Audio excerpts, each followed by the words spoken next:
Okay, so the project I'm going to be doing today is going to be a single offset notched corner, what it looks like, matte cut. So this is my example. It's already pre-done. This is just a simple, kind of a little painting I did, and I already pre-cut a mat for it. So I decided to go with this one because it has a little bit sort of a western look to it, because of the pattern of the couch blanket or whatever that I'm on. And I'm pointing right over here to the corner and stuff. Do you see that? The fact that it has a little notch. So it's a single offset, or you could say like a notched corner. You can do more than one, but today we're just going to start simple. And below that is going to be the mat I'm going to be using, and right there is the painting that I'm going to be matting. So it's not really important what the painting is. It is kind of a little bit of a self-portrait of me. But anyways, that's the mat that I'm using. What the heck, it's just blue. So there's like a little imperfection on it, and that's the reason I chose it, because it's just going to be a sample part. And our first order of business, of course, would be to measure our picture. So I'm just going to set that there. I have also my little turtle notebook. Take a look at it, guys. It says notebook and has a turtle on it, and that's where I write all my measurements on for when I cut mats. Yeah, right on. I love that book. Okay, so let's go ahead and open it up to a free page. And we can record our measurements. Okay. The first thing I'm going to write down is the outside dimensions of the mat we're going to be making it into. So the measurements are going to be... Oh, can you see it? No. Let's see. There you go. So the outside measurements of that mat is already 11 by 14. So I'm going to mat it into an 11 by 14 mat, and then we'll cut the hole smaller, of course. But let's take a good measure of it. First we're going to be doing the width of it, and they're going to be doing the height. So let's write down the width real quick.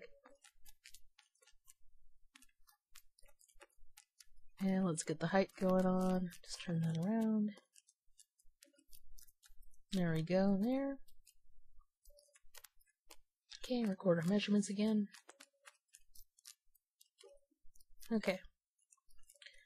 So you notice the paper, so I have 11 by 14, and then I have my other number there, which, yeah, so you guys just saw that right now. So what I'm going to be doing is I'm going to be subtracting the total outside size minus the inside cut, and that's going to give me a sum there. And so that means that's going to be the mat margin that I'm going to be left with. So let me do a little subtraction there. Math, math, math, math. Math is cool. Okay, so I am left with that there. So we have 4.5 and 2.5. What I'm going to do, when you notice a little arrow there, is I'm going to split it between two, so I get that subtraction number, and then I'm going to split it in half. And so what I'm doing is, so one part of it is going to be one side, and the other part's going to be the other, because I have to split it between the two sides, because there's 4 sides to a mat, right? Gonna do that.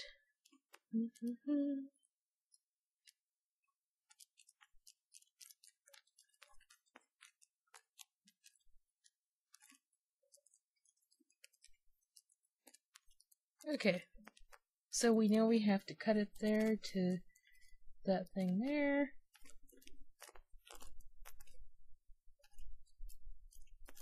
For the width and the height. Okay, let's go ahead and put our thing aside.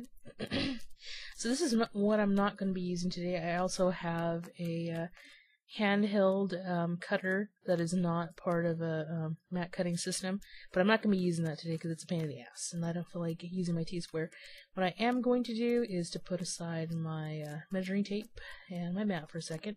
I'm going to be getting my mat cutter, which is really effing cool. And it comes, you can see what's actually on it. It says mat cutter on it. And it's really cool just because it's adjustable, and instead of having to sit there and mark it off with my T-square, it's a lot easier that way. And let you guys see a little bit closer. It also has on there the little thing there on the side that lets you, on the top and bottom rather, to get the mat margin just right, so you don't have to, like I said, sit there and measure and stuff. You just click it, put it down to the right number that you need. Yep, and yeah, you can see the little thing, and I just move that, whoop, undo that, and adjust it to the correct size that I need. So yeah, it's pretty cool, huh? You can pick these up at a lot of places. A lot of art stores sell the mat cutting systems. Michael's, maybe some of your more independent art stores, Aaron Brothers, things like that. So we're just going to put it in front of us. Notice that I do have a slip sheet under my my mat. It's always important to have that whenever you're cutting a mat. I'll be starting with my width first. I'm going to take my little thing, adjust it to the right thing right here.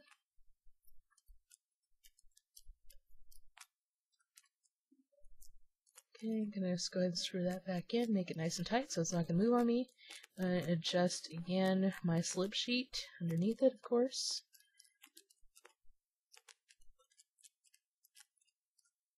Okay, and then put my thing. And so notice right now I'm not doing any cutting. All I'm doing is just marking on my mat board right now, just to show you where the cut should be going. So we're not doing any cutting yet.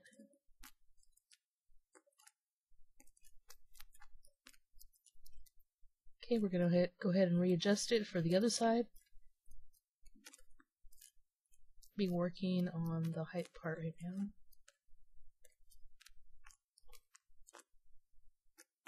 And again, go ahead and adjust it, get it nice and tight, get it flush.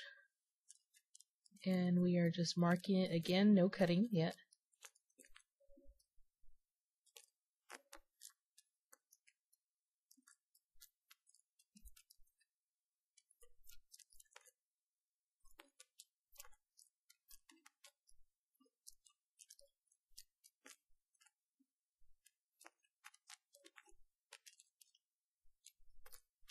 Okay, so I just wrote on there the fact of what the margin should be right there, and what the other margin should be over there. I just wrote it on the side there just so everybody can see. You can see my lines there, where I have a little bit of the lines where you want them to stop. You want them to stop there when it meets the other line. I usually go past it just a tiny bit, just to make sure we have a little bit of an overcut to have clean edges, but of course that's not going to be the final part of it, because we're not doing a regular mat cut. We are going to be doing our single offsets or our notch corners. So let's go ahead and adjust that. What we are going to do now is to make our notch corners, and how we do that is excuse me. So we already drew it up, and what I'm going to do is subtract 1/4 inch off of it from that point there. And we're going to make it so that it comes in almost like a little square. So see, I drew my line right there, and it's, like I said, it's 1/4 inch above, which means that we make it 1/4 inch smaller. And we just put a tiny line there to just show you where you wanted to stop, and it's going to have that little notch on it, that offset.